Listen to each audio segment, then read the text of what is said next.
Donc aujourd'hui, je fais cette petite vidéo pour illustrer l'intervention que je fais sur ma Rickenbacker 4003S de 2015 Jet Glow. Alors le but de l'intervention est à la fois esthétique et technique puisque je vais installer un repose-pouce, changer la plaque du truss rod, changer la plaque principale et changer le chevalet. Pour remplacer le chevalet qui existe, donc le chevalet Rickenbacker d'origine, par le nouveau chevalet Rickenbacker qui est sur les bases de 2020, puisqu'il est bien connu que sur les anciens chevalets, on avait ce que l'on appelle le décollage du chevalet, que je illustre ici avec la feuille de papier, donc qui fait qu'avec la tension des cordes, on a l'arrière du chevalet qui se soulève et qui entraîne certains problèmes qui ne sont pas uniquement des problèmes esthétiques, mais aussi des problèmes de transmission de la vibration des cordes au corps de la basse, avec certains même bruits parasites liés à un angle défaillant entre par exemple le pontet et la corde, puisque l'arrière se soulève, donc cela vous change l'angle en fait et induit des vibrations parasites. Alors bien que ce nouveau chevalet soit commercialisé par Rickenbacker, il est impossible de le commander directement en Europe. Donc j'ai trouvé un importateur dont vous trouverez les références en dessous. Alors quels outils j'utilise pour faire cette intervention ? Normalement on a besoin d'un fer à souder, vous verrez qu'en fait dans ce cas précis je n'en ai pas eu besoin. Ensuite il faut une perceuse, puisque malheureusement pour installer ce nouveau chevalet il y a des nouveaux trous à percer. Donc je donnerai un peu le détail de la manipulation ensuite. J'ai un pied à coulisse, un mètre à ruban, une loupe parce que je vieillis, je vois mal de près, un tournevis cruciforme, un tournevis de précision avec les mèches correspondantes, quelques pinces et du produit pour nettoyer les composants électroniques, puisque j'ai quelques craquements sur les potentiomètres. Avant de démonter tout, je vais faire quelques mesures, histoire de retrouver un peu mes mesures précédentes. Donc je mesure le diapason entre le pontet et le cache micro, donc pour les 4 cordes, et je note ces mesures, ce qui me permet ensuite d'aller plus vite sur les réglages avec le nouveau chevalet. Ensuite je mesure aussi approximativement la hauteur des cordes, puisque là elles sont assez bien réglées pour mon jeu, et ça m'évite aussi de tâtonner trop longtemps. Donc pareil, je note la hauteur des 4 cordes quelque part, puis je mesure l'écartement de ces cordes l'une par rapport à l'autre, et surtout la distance par rapport au bord au manche que vous ne voyez pas à l'image, parce que sur le nouveau chevalet cela est réglable. L'emballage de ce nouveau chevalet, donc vous la retrouvez dans une petite boîte comme ça avec une notice explicative sans schéma. Attention, il n'y a aucune explication autre que ce qui est écrit ici. Vous avez un guide de perçage qui est très pratique, vous verrez comment on l'utilise, dans lequel vous avez les anciens trous, dans les trous correspondant aux anciennes vis, et puis les nouveaux trous correspondant aux nouvelles vis qu'il va vous falloir percer. Ensuite, donc le chevalet lui-même est emballé là-dedans, il se compose de 2 parties. Ce qui est assez surprenant, puisque ce chevalet a 2 parties qui sont non solidaires l'une de l'autre. Vous avez la partie principale avec la terre qui va vous falloir souder, et ici vous voyez que la partie qui s'appelle le string retainer, la partie qui retient les cordes, est indépendante du chevalet lui-même. Je me suis trompé de côté, voilà, faites-le scotcher de l'autre côté. Donc voici ce qu'il appelle le string retainer, c'est-à-dire la partie, le cordier en fait, là qui va vous falloir fixer de manière indépendante.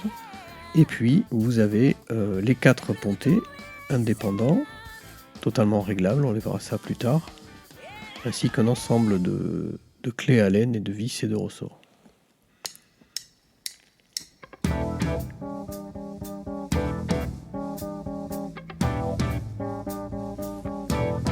Ici vous avez un détail sur la notice que je peux vous recopier en message privé si cela vous intéresse. Mais vous verrez que c'est assez succinct, même si on s'en sort relativement bien si on fait attention. Donc je commence bien entendu par enlever les cordes. Ici moi j'ai des GHS Bass Boomer. Parce que c'est typiquement ce que je monte. Il a fallu que je commande à l'unité bien sûr, puisqu'il n'y a aucun jeu de GHS Bass Boomer qui est prévu pour le Tyran qu'on doit monter sur un Rickenbacker.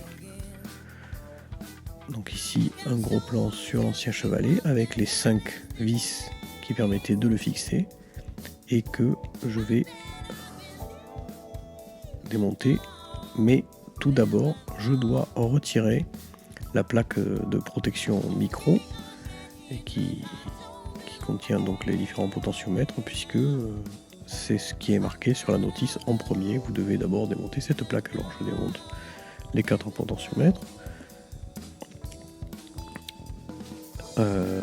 en notant où ils vont, mais enfin bon, si on connaît un peu ça Rickenbacker, il n'y a pas besoin de le noter. Donc, je vais accélérer un petit peu sur cette partie là.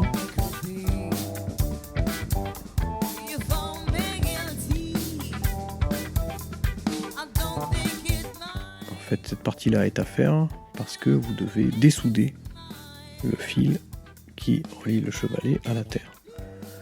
Sachant que dans mon cas, comme je vais changer la plaque de protection, finalement je dois le faire également. Donc attention sur le push-pull, c'est-à-dire le potentiomètre à deux niveaux, il y a une rondelle supplémentaire noire. Il faut noter. Je vous conseille d'utiliser une clé plate plutôt qu'une pince pour enlever les boulons sur cette plaque, parce que contrairement à d'autres instruments, d'autres basses, il n'y a pas de rondelle qui vous permet de protéger la plaque de rayures éventuelles quand vous utilisez une pince. Donc une clé plate est plus pratique. Ici c'est une clé de 13, alors c'est un boulon américain, mais c'est celle qui marche avec ces écrous là. Disons c'est la plus proche.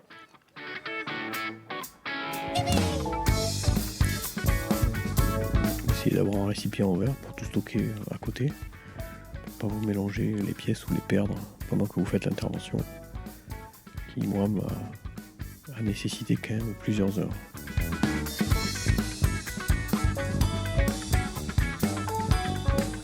Je vais également intervenir sur le switch qui de mon côté craquait et parfois se bloquait d'ailleurs, était très dur. Je vais essayer d'arranger ça sans avoir à le changer.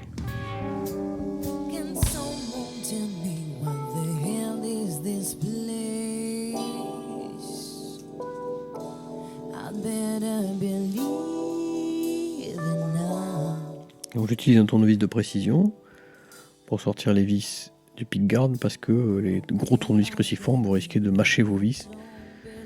Et Rickenbacker n'en fournit pas et il est difficile de trouver des vis équivalentes en France.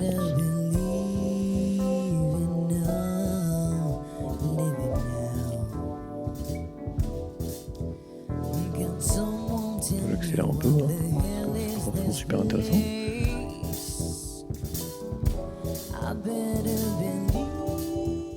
Je soulève sans défaire le micro pour voir un petit peu comment le micro est attaché à la plaque de protection, puisque je ne l'avais jamais fait. Donc, ce sont des vis qui sont différentes de celles qui attachent la plaque de protection. Donc maintenant on peut les enlever pour laisser tomber le micro.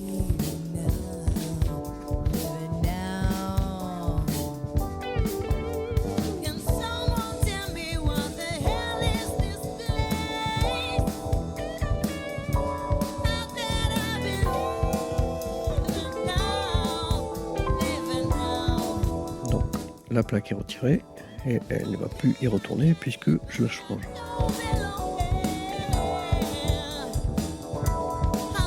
Voici l'électronique Rickenbacker. Pour une fois, c'est bien soudé et c'est bien câblé. Et voici le micro grave. Donc attention, il y a plusieurs terres qui arrivent sur les potentiomètres. Ce n'est pas celle-là, ça c'est la terre qui va sur le cache micro, donc qui va sur le potentiomètre de réglage de volume du micro grave. Ok. Donc attention, laquelle vous allez choisir de dessouder, essayez de bien suivre le fil. Je vais donc, comme je vous l'ai dit, intervenir sur le switch qui parfois se bloque, est assez dur, et pour ça j'utilise une petite lime.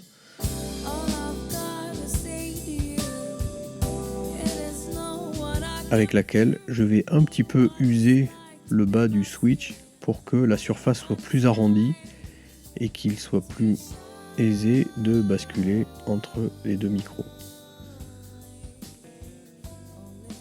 Et mon intervention fera parfaitement son office, puisqu'ensuite j'aurai plus ce problème de blocage ou de craquement lors du passage d'un micro à l'autre. Je profite aussi que j'ouvre pour envoyer un petit peu de spray pour composants électroniques dans les potentiomètres, puisque j'en avais un ou deux qui commençaient à craquer. Et ben, ça a maintenant 6 ans et ça fait pas de mal, puisque tout est ouvert, de remettre à neuf les différents potentiomètres.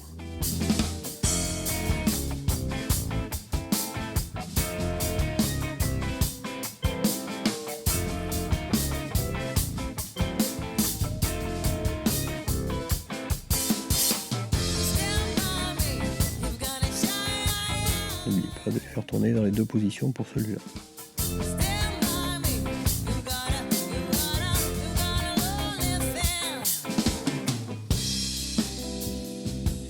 C'est pas tout de mettre le produit, mais il faut aussi le faire agir.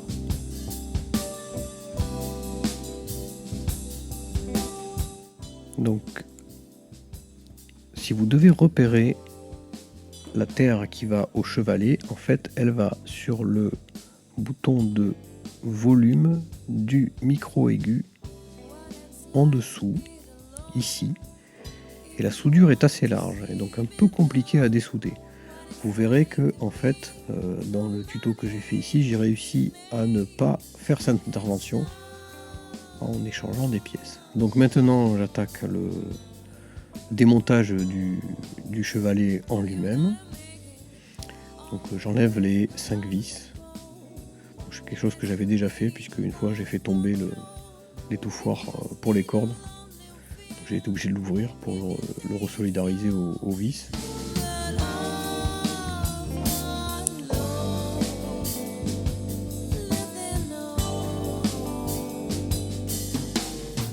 Essayez d'utiliser un tournevis cruciforme qui est adapté à la taille de vos vis cruciformes, là aussi, parce que c'est quand même assez dur à sortir. Donc ça serait dommage de foirer la tête des vis.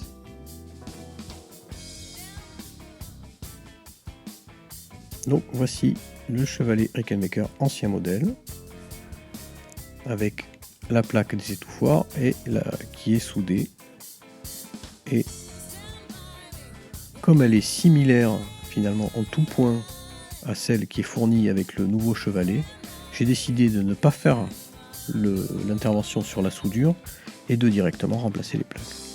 Donc je sors la précédente, je la désolidarise de l'ancien chevalet et je vais la laisser souder à l'électronique. Même les vis chromées sont les mêmes, exactement. Même ressort, même rondelle en plastique. Donc il n'est pas nécessaire de tout dessouder, surtout que les soudures qui ont été faites à l'usine Rickenbacker sont vraiment de très très bonne qualité. Je suis pas du tout sûr d'arriver à faire des soudures d'aussi bonne qualité.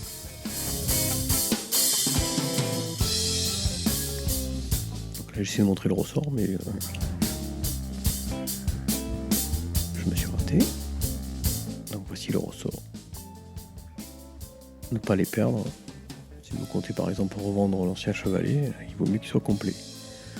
Donc sur l'ancien chevalet, comme on le voit, en fait le cordier, c'est-à-dire là où ça retient l'embout des cordes, lui est solidaire du chevalet. Et c'est pour ça qu'il se soulève d'ailleurs.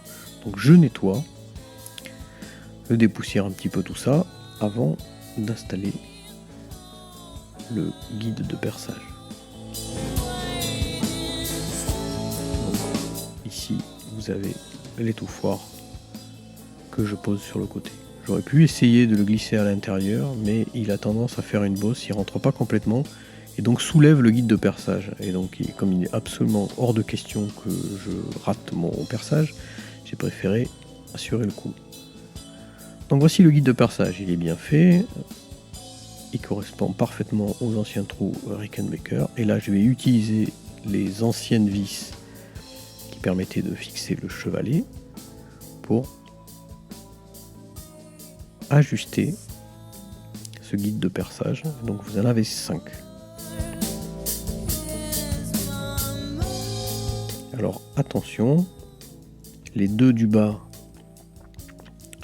se vissent à fond et permettent de fixer ce carton directement sur le bois.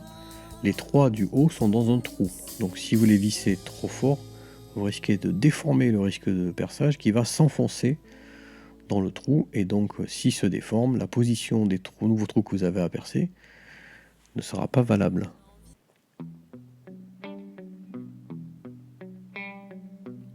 Donc ça se voit assez bien. Si vous vissez trop fort, vous verrez que le carton se déforme, ce qu'il faut absolument éviter.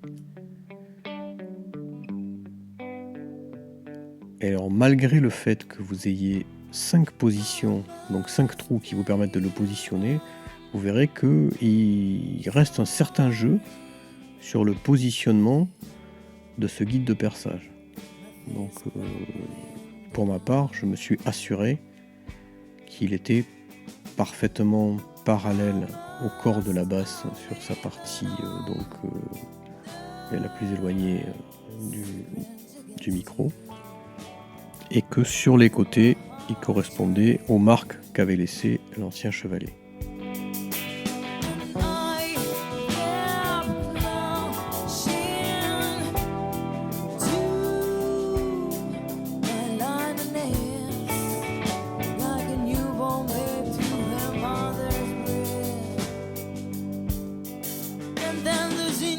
Pas non plus nécessaire de serrer très fort, hein. Donc là, en théorie, je suis prêt à percer.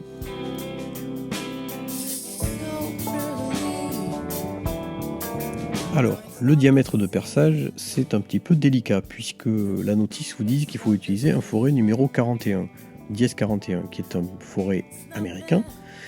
Donc ça n'existe pas ce type de diamètre en France. Alors si vous regardez les équivalences, ça correspond à une taille entre 2,4 et 2,5 mm.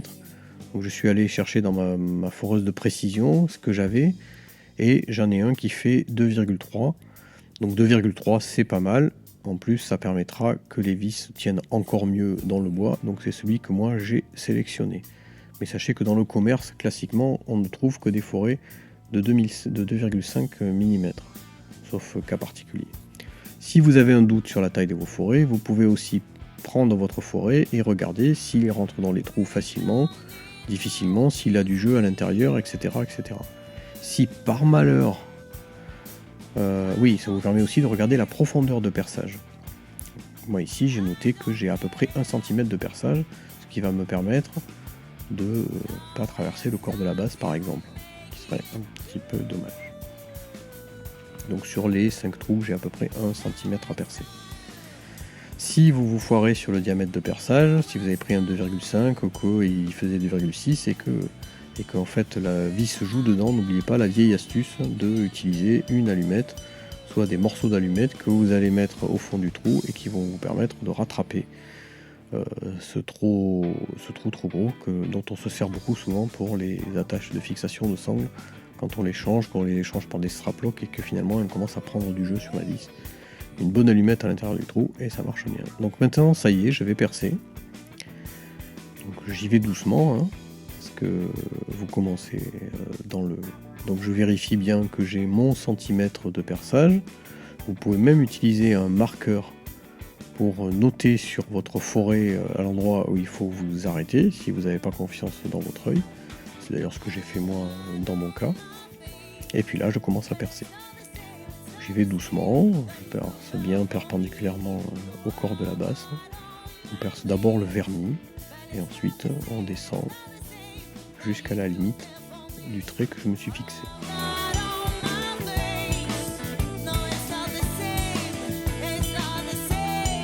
Si vous ne vous sentez pas de faire ce genre de manip ou de percer dans votre instrument, surtout ne vous engagez pas à ce genre de manip.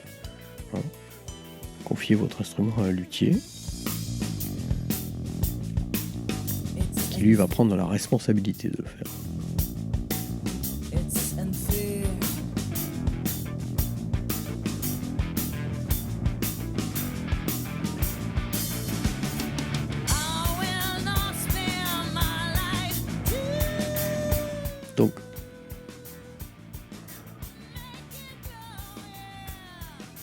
Ça y est, tous les trous sont percés. Donc je vérifie que le trou fonctionne bien avec les vis que m'ont fourni Rickenbacker. Et à partir du moment où ça marche, eh bien je peux retirer mon kit de perçage.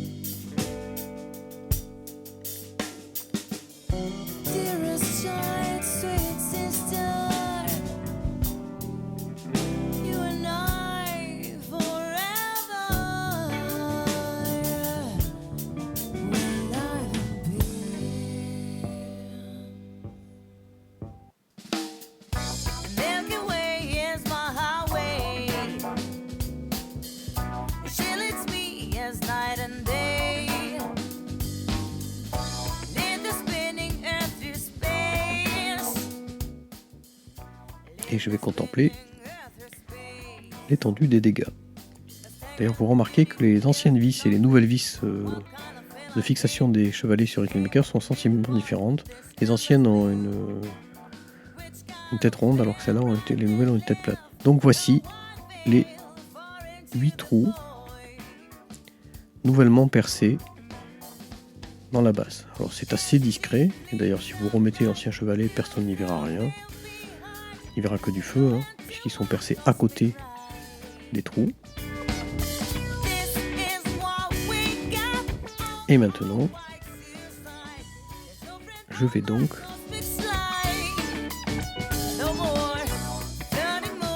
échanger l'étouffoir. Ah non, d'abord, je vais commencer par fixer le cordier qui est indépendant du chevalet. En anglais, ils appellent ça un string retainer. J'avoue que je sais pas trop comment appeler ça en français. Un reteneur de corde. Moi je l'appelle le cordier, mais c'est pas forcément très juste.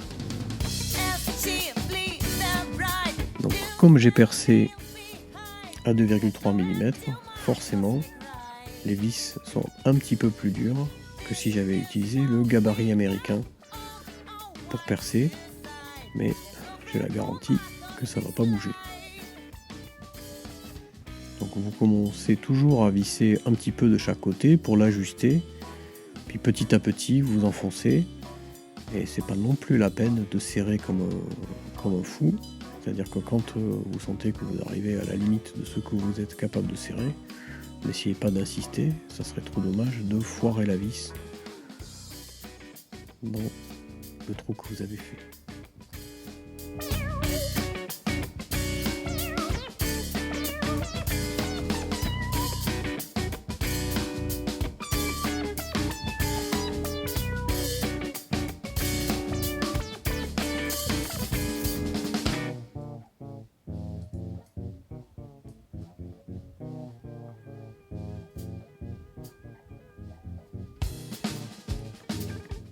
Ensuite, donc comme je vous l'ai dit, je vais échanger l'étouffoir et le contact de masse qu'il y avait sur l'ancien chevalet par le nouveau. Alors, je vais remettre à l'ancien et je vais remplacer celui qui était fourni avec le chevalet Rickenbacker. Et puis, quand tout ça c'est fait, je fais faire attention à bien faire en sorte que le fil soit caché dans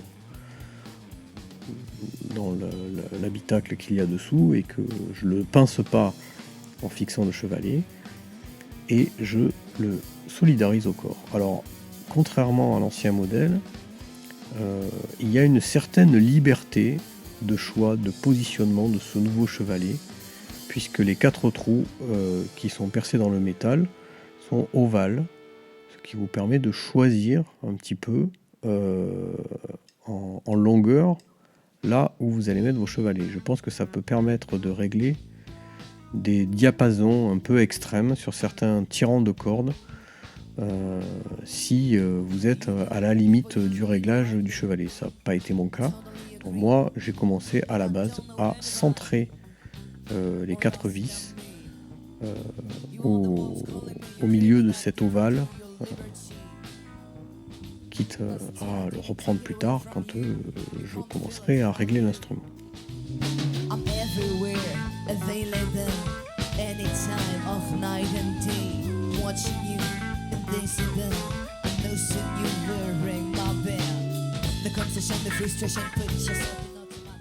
Là aussi, c'est pas la peine de serrer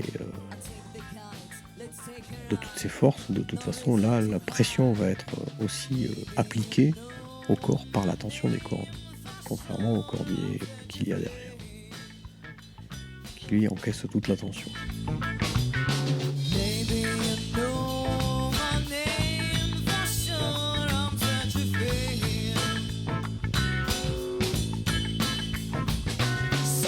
Dans la notice Rickenbacker, ils vous disent que c'est le moment de remettre la plaque de protection, pickguard en anglais. Donc vous verrez, moi c'est ma plaque de protection achetée chez Reiki Sound, donc qui est noire. Je vais commencer par refixer le micro grave avec ses vis. Approximativement, à peine de remettre exactement le réglage. Faire attention quand vous le placez là aussi de ne pas pincer le câble de masse.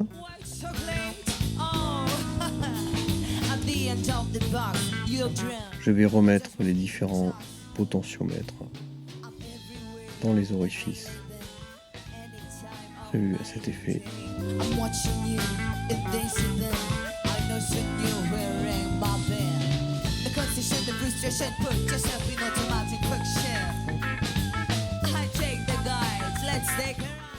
Les solidariser avec leur écrou. Pas forcément obligé de serrer très fort à ce niveau-là, pour l'instant. Simplement pour pas qu'ils ne retombent à l'intérieur.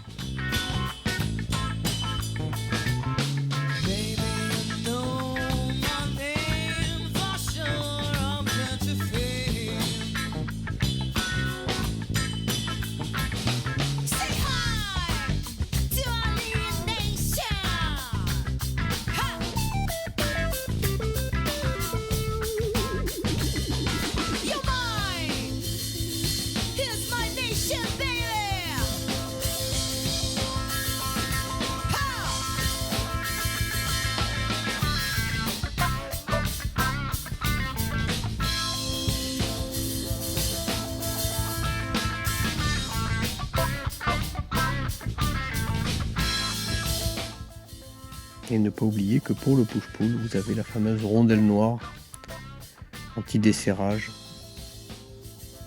qui est en plus de l'écrou, ce que vous n'avez pas sur les autres potentiomètres.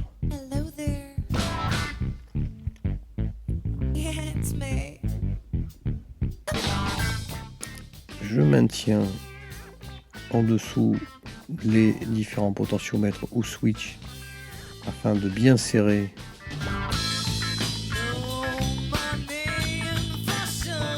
les écrous qui permettent de les tenir.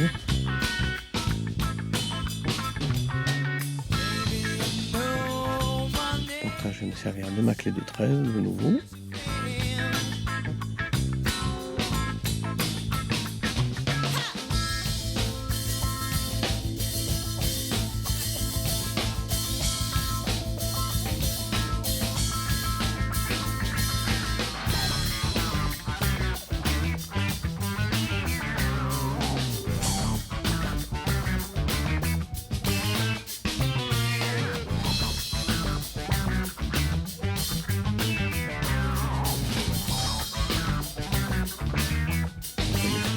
Sinon ça va vriller de l'autre côté et vous n'avez pas envie que ça se dessoude.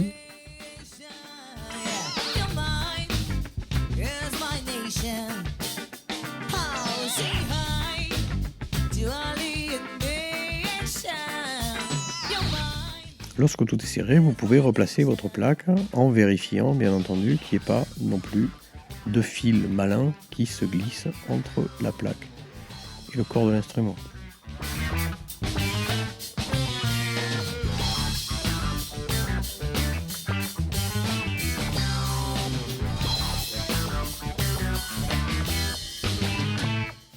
En profitez-en pour remonter un peu le micro grave, ainsi que toutes les autres vis que vous avez conservées à cet effet.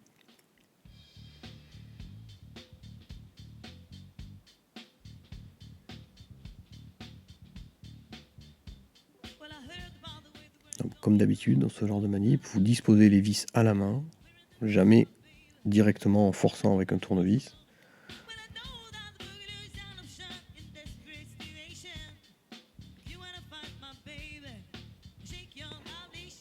Parce qu'une vis qui prend mal à la main, c'est qu'elle a été mal positionnée.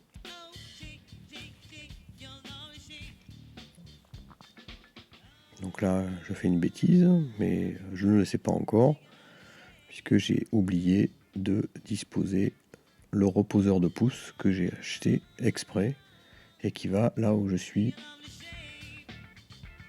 en train de visser. Personne n'est parfait.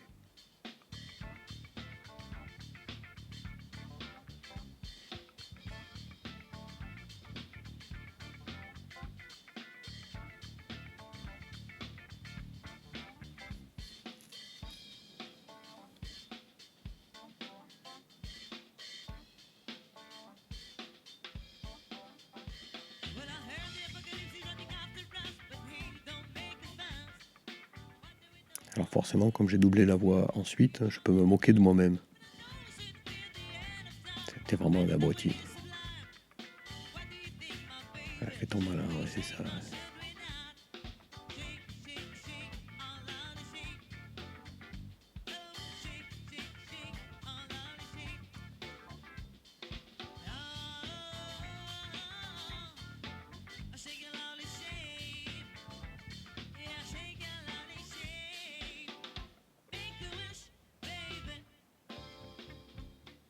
Ces deux-là, je les ai particulièrement bien serrés. J'étais vraiment très fier de moi.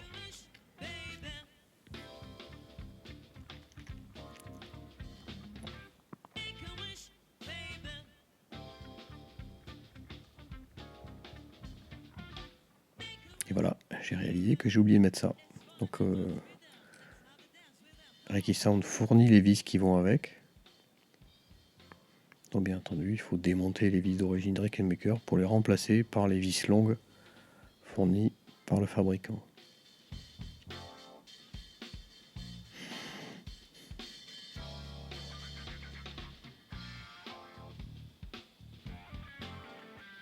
Donc vous pouvez le mettre de manière assez symétrique, hein, soit la partie renflée côté chevalet, soit la partie renflée côté manche, en fonction de là où vous, qui correspond à votre confort en fait. Dans mon cas, c'est plutôt ici que je joue d'habitude, donc je vais mettre la partie renflée de ce côté-là.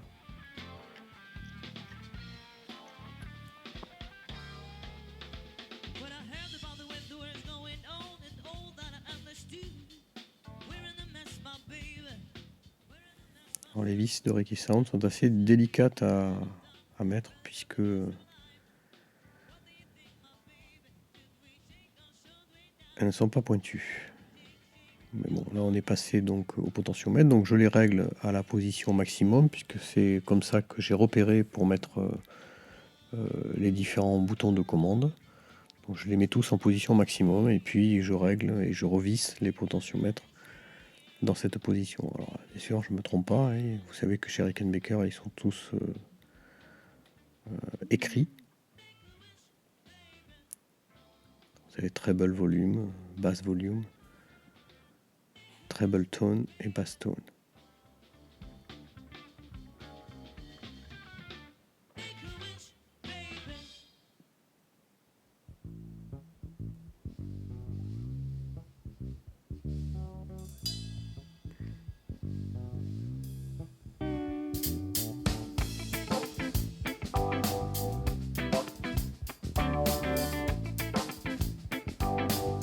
Vérifiez toujours, bien sûr, qu'il ne frotte pas sur la plaque.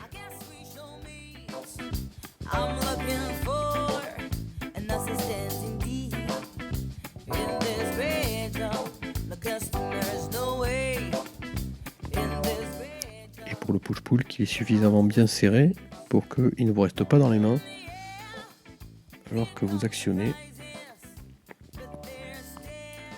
le push-pull justement sur ce bouton.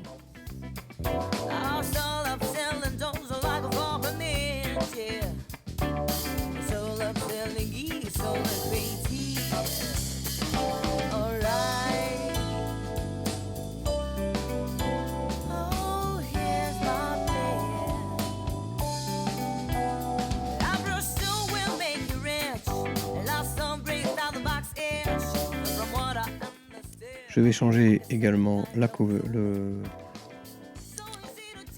plaque qui recouvre le réglage du truss rod par une plaque noire Rickenbacker. Celle-ci n'est distribuée par personne puisque c'est une plaque factice, je pense, fabriquée en Chine. C'est les seuls qui osent écrire Made in USA sur des contrefaçons.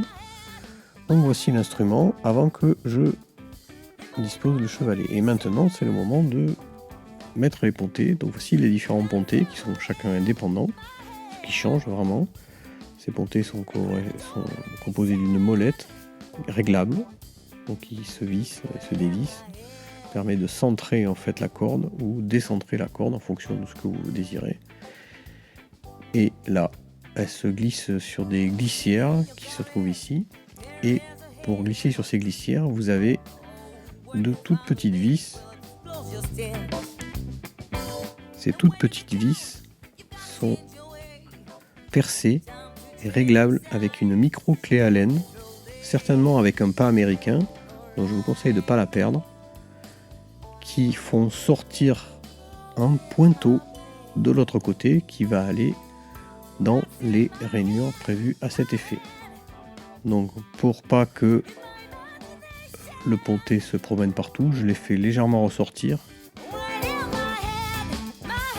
Bien sûr, je réglerai la hauteur de la corde ensuite. Donc, à travers le string retainer, donc le cordier, je l'appelle comme ça, vous devez faire passer la vis de réglage de ce ponté.